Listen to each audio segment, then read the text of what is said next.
안녕하십니까. 저는 동국대학교 정치외교학과의 명예교수 황태연이라고 합니다.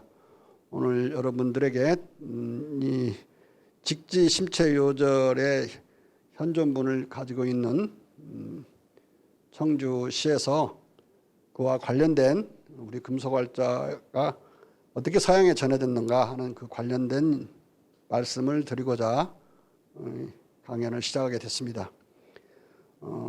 강연 제목은 보시는 바와 같이 구텐베르크 한국 금속활자를 모방하다 이런 내용인데 이전에 많은 사람들이 이 관련 주제를 언급하기도 하고 그랬지만 오늘날은 거의 포기되다시피 한 건데 제가 다른 연구를 하다가 많이 알게 돼서 최근에 2권의 책을 썼습니다.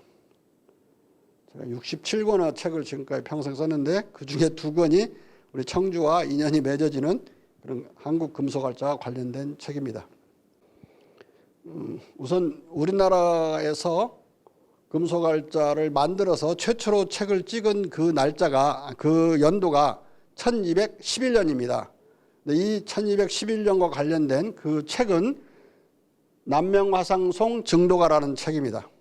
그런데 지금까지는 이게 서책에만 기록돼 갖고 전해져 오던 건데 최근에 관련된 그 연관된 그런 연관된 유물들이 발견이 됐어요. 남명화상송 증도가라는 뜻은 남명화상이라고 하는 큰 스님이 노래로 부른 증도가라는 건데 증도가는 도를 증명하는 노래다 이런 뜻이에요. 옛날에는 고려 때는 많이 이런 증도가들이 있었습니다. 근데 이게 이제 기록으로 전해져 왔지만 활인본으로는 전해지지 않았다. 활인본으로 전해진 것 중에 최고본은 우리 청주의 자랑인 백운화상 초록 불조 직지심체 요절, 줄여서 이제 직지심경이라고 하는 책인데 이 166년 뒤에 여기 흥덕사에서 찍은 책이에요. 근데 현존본이에요, 이건.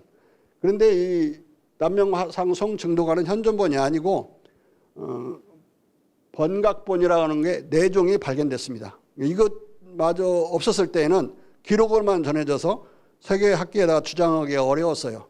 근데 2가지 전문 용어를 알아야 될 것 같은데 활인본 그러면 활자로 찍은 책이라는 뜻이에요. 그리고 번각본은 활자로 찍은 책을 해체해가지고 뒤집어 붙여서 목판에다가 그걸 그대로 새긴 걸 번각본이라고 그래요. 번은 뒤집을 번자, 각은 새길 각자니까 뒤집어서 새겼다. 그러면은 왜 이렇게 나누어서 만들었느냐? 활인본은 활자라고 하는 것의 핵심적인 그 용도는 책 한 권을 그걸로 찍고 나면 그 활자 조립된 걸 다시 해체시켜 가지고 또 다른 책을 찍고 그러는데 핵심적인 용도가 있죠. 그런데 책을 또 찍고 해야 되니까 바로 해판시켜야 되기 때문에 중요한 책은 다시 번각본을 만들었습니다. 목판으로 만들어가지고 수만 부씩 찍어내는 거죠. 그런 경우는. 그러면 그 사이에 활자는 또 다른 책을 또 찍을 수 있기 때문에 활인본과 번각본을 이렇게 같이 만들었어요. 그런데 활인본인 것은 현존하지 않고 증도가에 번각본은 4개가 나왔고 4종이 이 책을 활인한 금속활자 일부가 또 발견이 됐어요. 어떻게 아느냐? 찍은 금속이 번각본은 그대로 파기 때문에 그 활자와 동일한 활자가 발견이 된 거죠.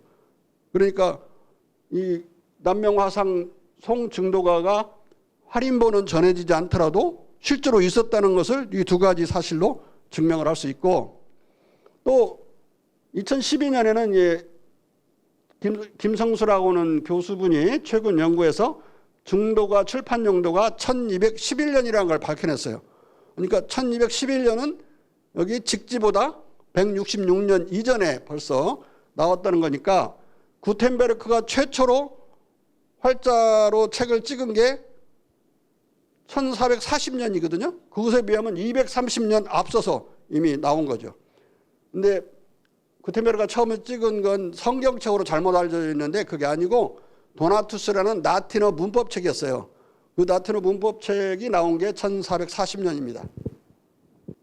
그런데 우리 학계에는 이 구텐베르크가 230년 전에 우리가 만들었으니까 그 영향을 받아가지고 자기의 금속활자를 만들었을 것이라고 짐작은 하는데 이걸 증명할 길이 없으니까 연구를 하다가 사실상 포기했습니다. 우리 청주에 있는 방송국 중에 일부는 이제 그 전해진 것을 증명하려는 그런 프로그램도 내보내고 그랬는데 이제 그렇게 확실하지 못해서 세계 학계에 이제 주장하는 것은 좀 어려웠다고 생각합니다. 자꾸 230년 앞섰다는 주장만 하니까 서양에서는 230년 앞섰다고 해보자. 그러면 근데 출판혁명은 서양에서 났는데 앞서면 뭐하냐 이런 식의 이제 반박이 나왔고 우리나라 국내 일부 학자들은 그 말을 그대로 받아들이고 서양의 출판혁명의 날조를 동조하는 그런 지경까지 갔어요. 왜 그랬느냐? 출판혁명이라고 하는 것은 노동자들, 가난한 사람들 손에까지 책이 들어갈 정도로 책이 저렴해져야 돼요. 그걸 출판혁명이라고 그러는데 그래서 노동자, 농민의 손에서 책이 나오게 되면서야 이제 근대적인 사회 정치 혁명이 가능하게 됐으니까 이 출판의 중요성이 이제 거기서 나오는 거죠. 그걸 출판혁명이라고 부르는데 책의 종류도 많아야 되고 책도 많이 찍어야 되는 것을 입증하지 않으면 어렵죠. 그런데 우리나라 지금까지 금속활자 또는 인쇄술 연구한 사람들은 우리나라에서 찍어낸 책의 종류를 한 번도 목록화하지 않았어요. 제가 목록화를 했는데 증도가 이래 800년간 1211년 이래 800년간 14,117종의 책을 찍었습니다. 이건 종류기 때문에 아까 번각번호로 해가지고 한 종류가 수만 권, 수백만 부씩 찍혔을 가능성은 큰데 그건 셀 수가 없으니까 빼고 책의 종류만 말한 거예요. 500년간 이렇게 찍혔다는 것은 국경일간 이거 빼고 매일 한 종씩 책을 찍은 거예요. 그러니까 어마어마한 출판혁명이 났는데 그래서 중국에서는 한국을 문헌지방이라고 불렀습니다. 책의 나라, 문헌지방. 제 책 제목이 책의 나라인데 문헌지방을 번역한 말이죠.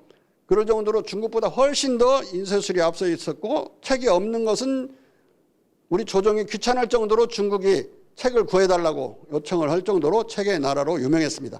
중국에만 유명했던 게 아니라 뭐 일본에도 유명했고 저기 안남에도 유명했고 이미 그 시대의 출판 왕국이라고 볼 수가 있어요. 그런데 조선은 100년이 지나도록 조선이 건국된 지 100년이 지나도록 중국에서는 고려라고 불렀어요. 고려. 뭐 국명 바꾼다고 우리가 금방 따라서 외국 사람들이 불러주지 않듯이 고려 때부터 그 고려가 망하고 100년 뒤까지 고려로 불렀으니까 고려에서 왔다 그러면 우리가 조심해야 되는 게 조선에서 왔는지 진짜 원래 고려에서 왔는지 알 수가 없는 그런 그 연도를 그래서 계산해 봐야 되는 그런 문제가 생깁니다. 그리고 구텐베르크 인쇄는 어떤 상황이 있었느냐. 첫째, 비효율적이었어요. 두 번째는 기술적으로 고립된 그런 것이었다. 비효율적이라는 이야기는 우리처럼 번각본을 만드는 그 기술이 목판하고 분리되어 있었기 때문에 번각본을 못 만들어서 활판을 만들어 놓으면 해체를 못했어요. 그 책이 바닥나서 더 이상 안 팔릴 때까지 그걸 그대로 창고에다가 쌓아놓으니까 활자를 해체를 못하면 활자를 못 쓰잖아요. 그러니까 4억 권, 4, 5권 책을 낸 출판사도 50만 개 활자를 만들어야 될 정도로 ABCD 활자를. 그러니까 비효율적이었고 그래서 목판 17세기까지 목판 인쇄에 밀려 있었어요. 그러니까 혁명이 난 게 아니라 무슨 뭐 문전성시를 이루는 음식점에 비하면 큰 그런 대박을 터뜨리는 음식점이 아니고 그냥 어떤 뭐 그냥 사람들이 한번 먹어보는 그런 정도 음식점이었다. 그래서 이 새 활자를 계속 추가로 해야 돼서 이제 680만 개 활자를 보유해야 됐고 책을 4~5종 정도 내가지고 무슨 출판사입니까? 오늘날 보면. 그런데도 그게 출판사였어요. 무슨 혁명이 났겠습니까? 그래서 이제 하나 절대적으로 비교해 보면 도나투스를 처음 찍은 1440년부터 60년간 그리고 1500년을 얘네들이 많이 계산하는데 1개국이 1개국 찍어낸 평균 그 책 종수가 우리나라에서 60년간 찍어낸 것에 6분의 1도 안 돼요. 그러니까 혁명은 조선에서 났지 그 서양에서 난 게 아니에요. 근데 서양에서 구텐베르크가 출판혁명을 일으켰다고 하는 그 소리는 신화야. 조작된 신화다. 왜 그게 나왔냐. 실제로 1900년을 전후해서 미국에서 출판혁명이 나요. 거기서 처음으로 지형 연판 시스템이라는 걸 도입하게 되는데 지형은 우리의 번각본과 같은 역할을 했어요. 지형 연판 시스템이 도입되고 나서 혁명이 나거든요. 실제로 그 혁명이 난 걸 거꾸로 역투영해가지고 구텐베르크가 일으킨 혁명으로 계속 글을 잘못 써오다가 그렇게 된 거예요. 근데 그들이 찍은 책종 수가 328권 정도밖에 안 되는데 60년간 각국이 우리는 2137종을 찍었으니까 6분의 1밖에 안 된다고 그랬죠. 그런데 무슨 혁명이 났습니까? 혁명이 났다면 고려에서 난 거죠. 조선에서. 그래서 또 다른 거 하나를 비교하면 출판혁명은 책이 저렴해져야 된다고 그랬잖아요. 그래서 일반 대중들에게 손에 책이 들어갈 정도로 19세기 프랑스 파리에서 30쪽짜리 싸구려 소설책을 가격을 보면 농업노동자 월급의 3분의 1을 주어야 살 수 있었어요. 근데 우리나라에서는 똑같은 그 딱지본에 해당되는 건 75분의 1, 농업노동자 월급의 75분의 1만 주면 살 수 있었어요. 딱지본을. 그리고 이제 우리가 중시하는 철학책들, 대학이나 중용은 농업노동자의 21분의 1의 대학을 살 수 있었고, 좀 대학이 좀 얇거든요. 중용이 조금 두꺼운데, 중용은 15분의 1이면 1을 못 내고도 책을 살 수 있었어요. 그러니까 모든 농가에 프랑스 장교가 병양년 때 쳐들어가지고 농가를 뒤지고 다녔는데 엄청 가난한 농가에도 다 책들이 있다는 거예요. 깜짝 놀래가지고 기록을 해놨어요. 우리 프랑스 사람들이 창피해야 된다. 이 가난한 이 농촌에도 책이 있었다. 아마 내가 생각할 때는 옥편이나 무슨 뭐 천자문 이런 것들이 다 있었을 것 같아요.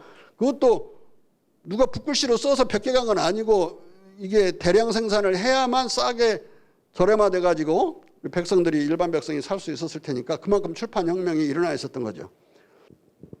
서구에서 출판혁명은 앞서 잠깐 말씀드린 것처럼 19세기 말과 20세기 초 1900년 전후에 미국 주도로 지역 연판 시스템이 도입되면서 일어나게 돼서 아주 늦게 일어난 겁니다.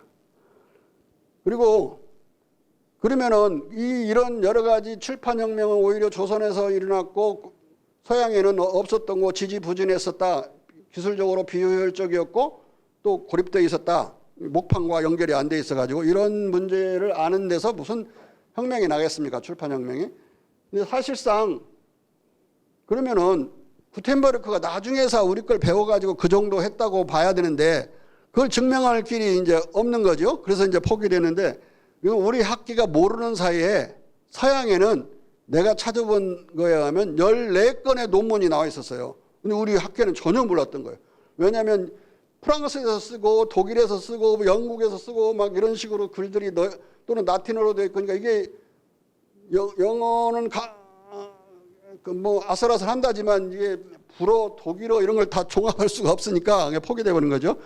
근데 이 14건의 논문이 나와 있었고 그중에 8건은 아예 한국 금속알자가 구텐베르크에 전해졌다.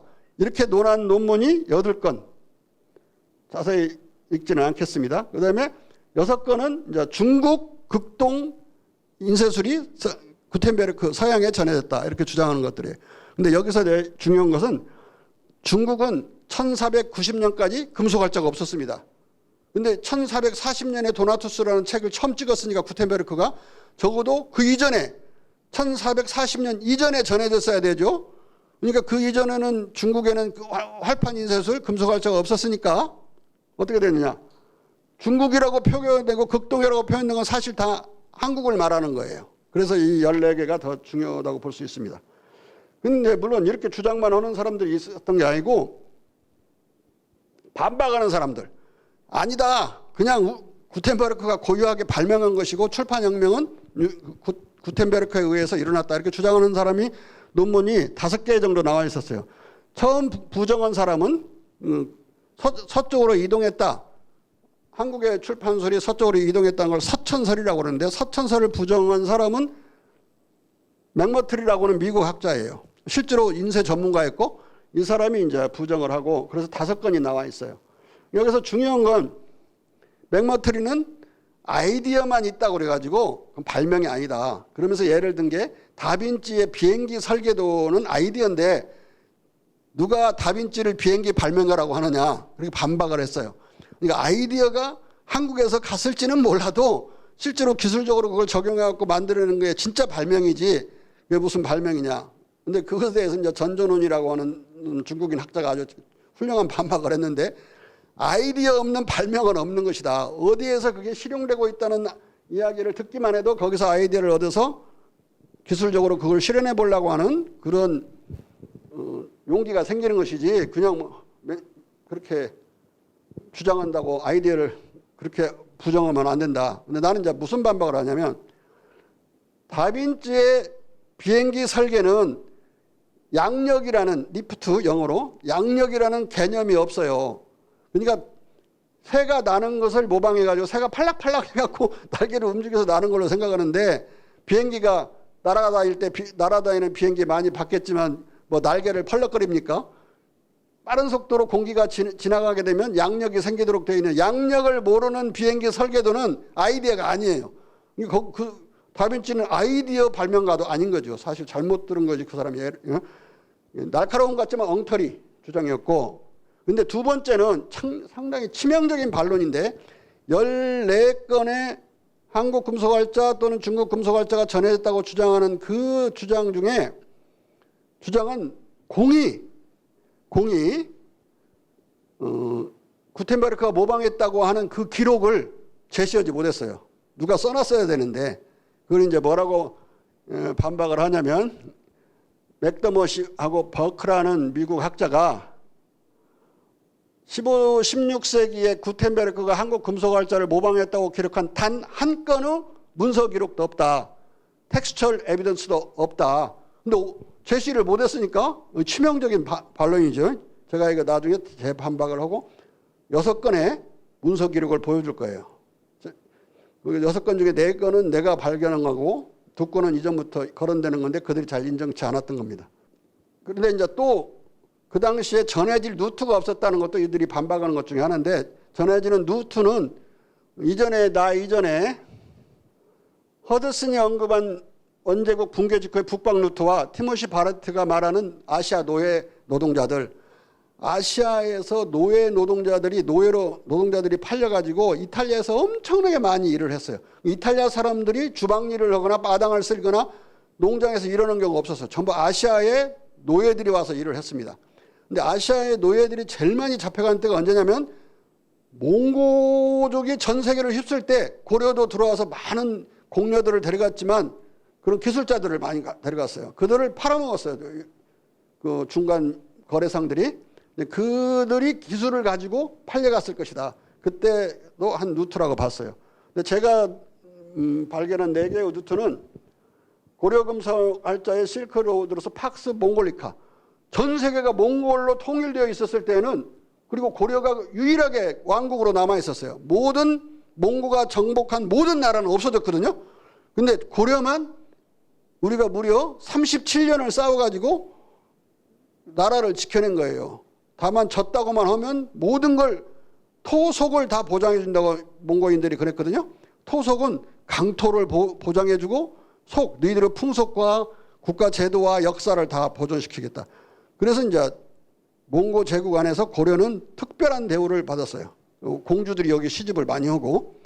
근데 그 시대에는 동서가 막 통하는 때라 그때 전해질 것이다, 이렇게 생각하고, 그 다음에 조선과 이제 원나라가 망한 뒤에도 북원이 남아 있었어요. 북쪽에 원나라는 그대로 남아 있었는데, 그 북원과 조선 사이가 안 좋아서 밀무역을 해야 되는 상황이었고, 또 충돌과 약탈이 서로 많아서 사람들 막 약탈해 갔을 거라고 봐요. 책도 약탈해 가고. 금속활자가 그리로 가거나 그런 건 아니고, 뭐 금속활자 전해져도 하나 정도 전해졌겠지. 금속활자로 찍은 책이 간 거죠. 근데 금속활자로 찍은 책과 목판으로 찍은 책은 확연하게 구분되어 있습니다.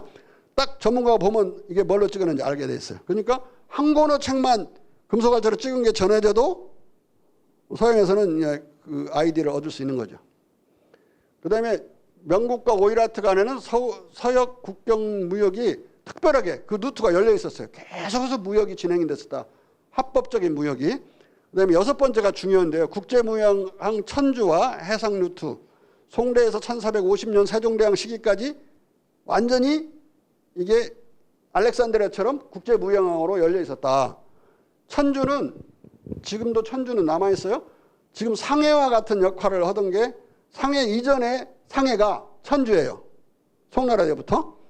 근데 여기에는 송대에서 명대 초까지 제노바, 베니스, 아랍상인 등 유럽 상인들 그리고 고려 상인, 동남아 제국 무역 상들이 우글댔습니다. 근데 어떻게 고려 상인이 천주에 드나들었다는 사실을 아느냐? 조원이라고 하는 사람이 쓴 1206년에 쓴 운농맘초라는 책에 한 절이 있는데 복건 시박사에 늘 찾아오는 외국 선박절 기록에 고려가 딱 나와 있어요. 그러니까 여기 드나들었던 거예요. 천주에.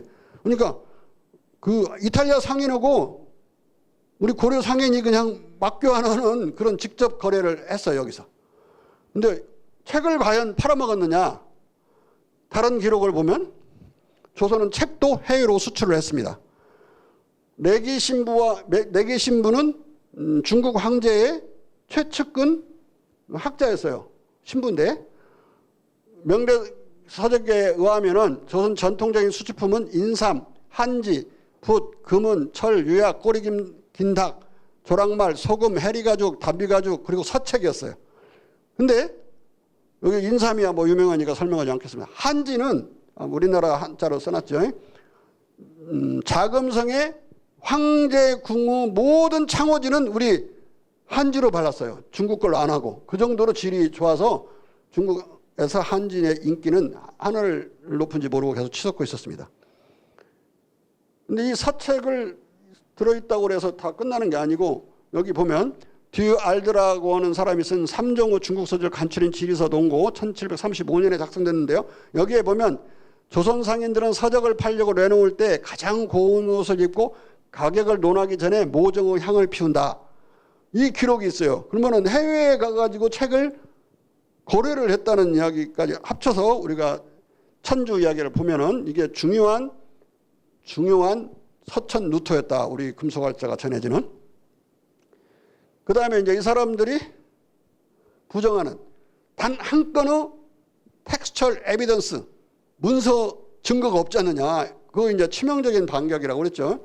이걸 이제 반론을 필 수 있는 내가 6건의 그 증거를 대겠습니다. 우선 2건은 이전에 사람들이 댔지만 별로 신빙성이 없어서 많이 거꾸로 되반박당하는 그런 거였는데, 첫째는 파울루스 조비우스라는 사람의 최초 기록인데 여기에서는 이제 중국에서 전해져 왔다 이렇게 말을 하는데, 중국의 그 사람이 말하는 그 시점에 중국에 금속활자가 없었어요.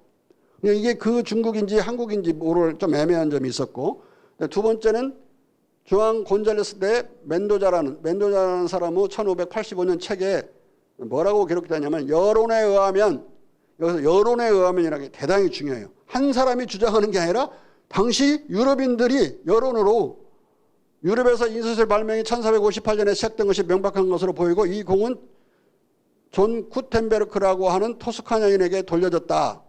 그 다음에 중요한 거 제가 발견한 걸로 대단히 중요한 건 토마소 캄파렐라라는 것은 태양의 나라라고 하는 유토피아 소설을 쓴 사람이라는 건 어느 정도 알고 있을 거예요. 근데 이걸 잘 읽어보면 거기에 뭐라고 되어 있냐면 나는 대포와 활판술이 우리가 그것을 알기 전에 중국인들에 의해 발명되었다고 배웠다.